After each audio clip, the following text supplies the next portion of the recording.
Did you know that type 2 diabetes can be reversed with dietary changes alone? And did you know that it can be done by changing not how much you eat, but by changing what you eat? Changes in food composition instead of quality is what accomplishes this. Specifically, it's a low-carb diet, especially a very low-carb diet, which is essentially what the ketogenic diet is. In fact, that's what they did in this study. These patients with type 2 diabetes did not have any caloric restriction, 0 calorie restriction. It was all about eating very little in the way of carbohydrates, less than 30 grams per day. 80% of the patients in this study were able to reverse their type 2 diabetes, and 94% of them were able to stop injecting insulin altogether. And guess what? On average, they had a 29-pound weight loss just by changing what they ate. Not by reducing calories, they cut out the sugar. In order for low-carb diets to work, you have to get your insulin levels so low that your fat cells, your adipocytes, go from storing fat to instead burning the fat, which means eating no more than 25% carbs. The lower the carbs, the lower the insulin levels, and the more fat that ends up being burned. The extreme version of this is the keto diet, which entails eating no more than 10% carbs, which typically ends up being around 20 to 50 grams of carbs per day. Imagine for a second that you ate no carbs, like you ate nothing but caribou and whale blubber.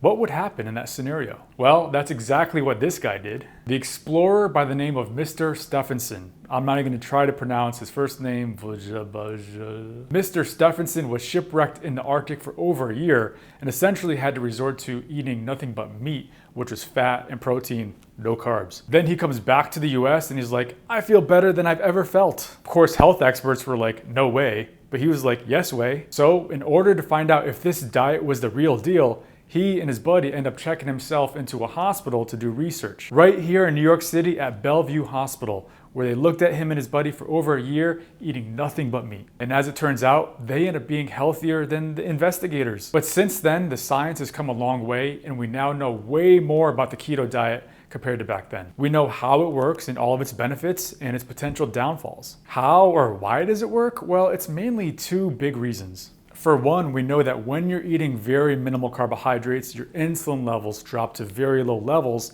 and that in turn signals to your adipocytes, your fat cells, to release fatty acids from their storage form of triglycerides.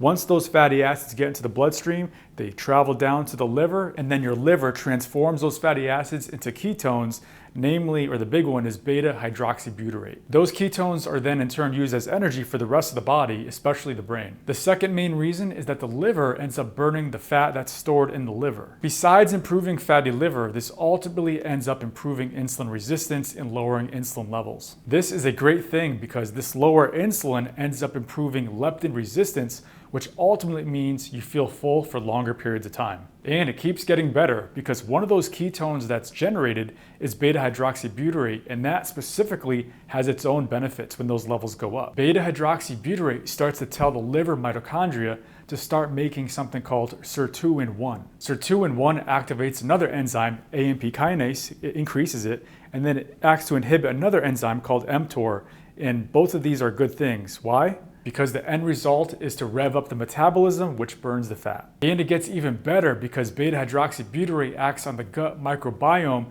to reduce inflammation there, and furthermore, increases the synthesis of something called BDNF, brain-derived neurotrophic factor. And why is that important?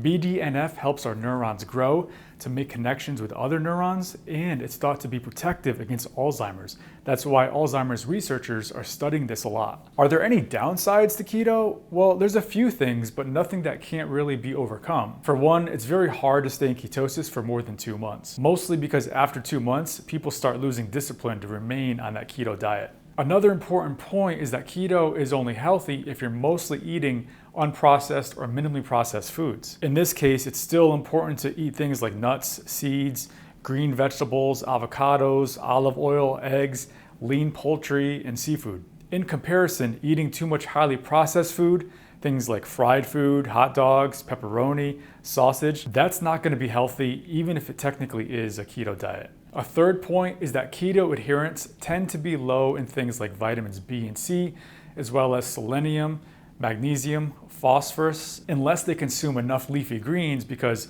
when they're eating these leafy greens with that fiber, those micronutrients are traveling with it. Those vitamin minerals are going along with it. So therefore, you won't be deficient in those things. When insulin levels are low and therefore acting appropriately, it actually helps to counteract the effects of ghrelin.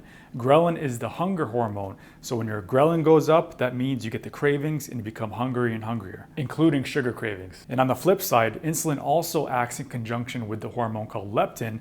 Now, leptin makes you feel full. So when insulin levels are low, the leptin resistance is actually lower and leptin works better on the hypothalamus of the brain. So you actually feel fuller for longer periods of time when your leptin is working right. So you want leptin to be high and ghrelin to be low. And this is accomplished by eating unprocessed or minimally processed foods. But when you're eating processed foods, the opposite happens. And that's what's going to lead to more weight gain. And when you're eating unprocessed foods, you don't have to worry about how many calories to eat or how much to eat. Why? Because your body's hormones of insulin, leptin, and ghrelin will automatically communicate this to you. So it comes down to eat when you're hungry, stop eating when you're full, the so-called intuitive eating. But this only works if you're eating mostly unprocessed or minimally processed food. In fact, when people go on these diets where they just stop eating altogether or they have severe caloric restriction, what happens? Yes, their insulin levels go down, but guess what? They're still super hungry. Why? Because their leptin levels aren't where they need to be. It actually only takes 1 day for your leptin levels to hit rock bottom, and then you get hangry even before that. Your body senses starvation and then it goes into energy save mode. At that point, you're feeling tired and irritable and just want to eat something. That's why stopping eating never works as a diet. But if you want to burn fat besides eating unprocessed food, the next thing that you can do in addition to that is combine that with intermittent fasting or time-restricted eating. Of course, throw exercise in there too, but we're not talking about exercise in this video. Intermittent fasting is another way for your body to go into a very mild state of ketosis. By depriving your liver of calories for 14 to 16 hours, what ends up happening is your liver will end up suppressing the mTOR and increasing the AMP kinase. This ends up burning the fat that's stored in the liver and ultimately ends up improving insulin resistance and lowering those insulin levels, which is exactly what happens with a low-carb diet or a very low-carb diet like a keto diet. Besides improving weight loss, intermittent fasting also improves blood glucose control, has anti-aging effects, it reduces inflammation, and it also improves memory and life expectancy. All of these benefits occur because you're lowering the insulin levels. And the lower the insulin levels, the better that leptin is able to act on the brain to keep you feeling fuller for longer periods of time and to reduce your cravings. In terms of weight loss, there was a 2015 systematic review of 40 studies which showed that the various forms of intermittent fasting resulted in a typical weight loss of 7 to 11 pounds over a 10-week time span. At the end of the day, when it comes to your body switching from storing fat to burning fat, the key is to eat mostly unprocessed or minimally processed food. That's why the saying, abs are made in the kitchen, is true. So here's the thing about dietary sugar. So sugar is basically glucose and fructose. That's what you're eating for the most part when you're eating sugar. Now, glucose ends up driving the insulin spike, so your insulin levels get higher, and what ends up happening with that? You gain the weight, you put on the fat. Now, the second thing is the fructose. The fructose ends up driving insulin resistance, and that is also problematic, especially when it comes to fatty liver and driving the cycle of more sugar cravings. But this doesn't happen when you're eating unprocessed food. Now, some people say, well, what if you're eating a keto diet or a very low carb diet? Don't you eliminate that problem? And you are eliminating the sugar and you're eliminating that problem. But you have to be careful because you don't want to eat lots of trans fats and pro-inflammatory molecules that come along with processed food, even if it is the keto diet. So when it comes to weight loss, what do 99% of people get wrong? Well, it's not about the calories, it's not about how much you're eating, it's about what you're eating, and it's about the quality of the food that you're eating.